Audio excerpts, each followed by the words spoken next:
Hai guys, balik lagi di channel Kamar Bimo.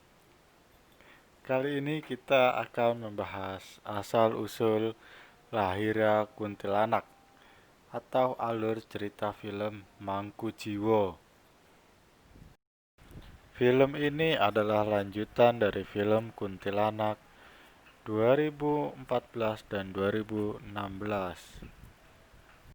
Saya ingatkan dahulu bahwa alur cerita film ini adalah campuran. Saya akan menceritakan alur cerita film ini. Scene diawali Kanti yang dianggap gila dan harus dipasung di rumah Kilurah. Film pun dimulai. Karena tidak mampu menangani Kanti, Kilurah memanggil Ki Brotoseno untuk mengobati Kanti. Ki Brotoseno menemui Kanti. Ia mengetahui Kanti tidak gila dan membawanya untuk diobati. Di rumahnya, Ki Brotoseno memandikan Kanti dengan air kembang, kemudian meletakkannya di depan Pangilan. Anehnya, Ki Brotoseno malah memasung Kanti. Ndoro Cokrokusumo menemui Nyai Kenangan yang memandikan Pangilan. Si Nyai merasa ada kejanggalan di dalam Pangilan itu. Tetapi Ki Cokro tidak percaya. Sandi memberikan seekor ayam kepada Ki Brotoseno. Beliau menyembelih tikus, mengambil jeroan tikus dan menumbuk mengambil darah Kanti. Semuanya dihidangkan dengan nasi. Makanan itu diberikan kepada Kanti secara dipaksa. Kemudian darah si ayam dijajarkan di seluruh ruangan. Tiba-tiba muncul ular dan kalajengking. Sin pun berpindah ke Hanuma yang bercermin.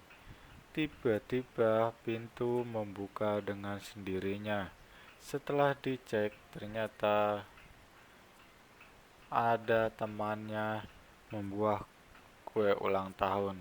Hanuma berangkat kerja diantar pacarnya. Ibu Carmila memarahi Mr. Lemon karena menjual kujangnya sebagai bahan riset, bukan bahan seni. Tiba-tiba Herman membunuh Mr. Lemon. Hal ini dilihat Hanuman. Herman mengejar. Carmila pun mendelepkan Hanuma di dalam kamar mandi. Pulung, yaitu anak dari Ndoro Cokro, berniat memperkosa Hanuma. Namun tiba-tiba mata Hanuma berubah menjadi merah dan Pulung pun mati dengan kepala terkilir. Ki Brotoseno mengingatkan Kanti tentang perlakuan bejat Ndoro Cokro.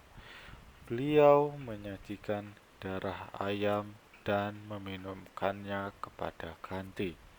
Herman dan Carmila memanas-manasi Ndoro Cokro tentang masa lalunya bersama Ki Brotoseno. Sedangkan Nyai Kenangan mengutarakan firasatnya. Hanuma pulang ke rumah Ki Brotoseno. Ia disambut baik oleh Ki Brotoseno. Ia meminta maaf karena kabur dari rumah. Ki Brotoseno memulai ritual dengan mencabuki tubuhnya sendiri. Tiba-tiba setan-setan mulai berdatangan kepada Kanti. Herman datang kepada Ki Brotoseno mencari Hanuman. Herman menggeledah rumah Ki Broto. Ia mencurigai bahwa Ki Brotoseno memanfaatkan Hanuman. Nyai Kenangan menyarankan bahwa Pangilan agar disatukan. Namun Doro Cokro malah marah-marah. Sadi memberi makan kepada Kanti. Kanti meminta Sadi melepaskan pasungnya karena ia tidak tahan dengan penderitaannya. Dengan lahap, Kanti memakan seekor cicak. Ki Brotoseno mengenalkan Hanuman dengan tempat di mana ia dilahirkan. Nyai Kenangan mendatangi pabrik milik Brotoseno dan menanyakan tentang Pangilan kembar. Ia melihat Hanuman. Nyai Kenangan heran mengapa Ki Brotoseno bisa memiliki anak, padahal ia tidak menikah. Karmila mengingatkan bahwa Hanuman bisa mengancam Doro Cokro jika memang benar ia adalah anak Ki Brotoseno. Hanuman yang ngentasi batik tiba-tiba ditemui Herman dan langsung ditikam karena Hanuman tahu bahwa Herman yang membunuh Mr. Lemon. Tiba-tiba mata Hanuman menjadi merah dan Herman pun habis bersama cairan lilin. Hanuman yang pingsan ditolong Sadi. Ki Brotoseno menemukan topi dan darah dalam lilinnya. Sadi memberi makan Kanti, membukakan pasungnya dan membenahi rambut Kanti. Kemudian memberikan dia kalung. Kanti berusaha membunuh diri, namun Ki Brotoseno datang dan memaku tangan Sadi tembok. Sadi meminta agar Ki Brotoseno membunuhnya, namun beliau hanya mengusir Sadi. Nyai Kenangan memberitahu Ibu Karmila bahwa Ki Brotoseno tidak punya anak dan kedua orang sakti itu akan mengalami bencana. Hanua bercerita bahwa ia mendengar tempat yang membuatnya membunuh tanpa sadar. Ki Brotoseno bercerita tentang fitnah Doro Cokro kepadanya. Sin pun berpindah ke Kanti yang membawakan tarian, kemudian didatangkan kepada Doro Cokro. Mereka menari bersama yang kemudian terjadilah tendangan penalti. Di kamarnya Cokro Kusumo didatangi berbagai hewan melati dan kemudian arwah Kanti pun datang.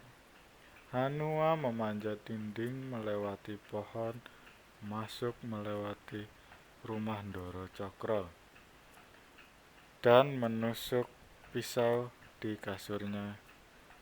Ternyata hanyalah sebuah bantal. Nyai Kenangan membawa Hanuman kepada Ki Brotoseno. Beliau membawa Nyai Kenangan kepada Pangilan kembar. Sin pun berpindah kepada Kanti yang gantung diri ditemukan Ki Brotoseno. Beliau membedah perut Kanti dan mengeluarkan bayinya, sedangkan Kanti dibiarkan. Hanua yang tersadar memakai pakaiannya dan membawa keris. Hanuma datang ke makam ibunya.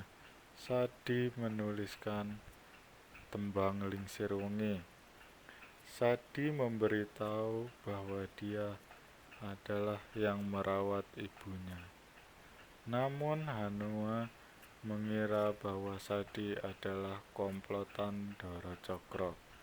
Sadi mencegah Hanuman untuk membunuh Cokro. Mereka dihadang komplotan Cokro. Hanuma lolos dan berniat menusuk Ndoro Cokro dari belakang. Namun ketahuan Hanuma lari lalu terpeleset dan dipukul oleh Ndoro Cokro hingga berdarah.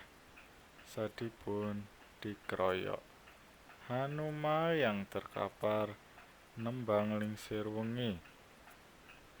Kanthi pun muncul dari panggilan kembar. Ki Bratasena dan Nyai Kenangalah yang tersenyum. Kanthi datang, komplotan Ndoro Cokro pun membunuh dirinya sendiri. Kanthi membangkitkan Hanuma dan Ndoro Cokro pun tewas. Di ending, Hanuma muntah, jeroan dan pingsan. Film pun berakhir.